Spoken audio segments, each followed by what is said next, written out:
এখনো পর্যন্ত অরাজকতা চলছে, ভয় চলছে।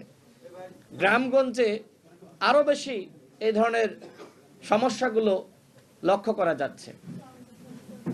তো এইভাবে তো আসলে একটি দেশের পরিবর্তন হয় না। পরিবর্তনের জন্য এত মানুষ জীবন দিল, রক্ত দিল, সেই পরিবর্তন কি আদৌ হয়েছে? মানুষ শহীদ হলো, রক্ত দিল, ৩০,০০০ আহত যোদ্ধা, এত বড় গণ অভ্যুত্থান, সেটা কি ব্যর্থ হবে?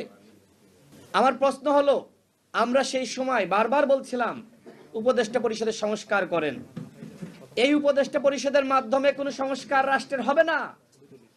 এই উপদেষ্টাদের সন্তানরা বিদেশে পড়াশোনা করে, তারা কেউ রক্ত দেয়নি, সংগ্রাম করে নাই, রাজপথে নামে নাই, ওরা গণ অভ্যুত্থানের কি বোঝে?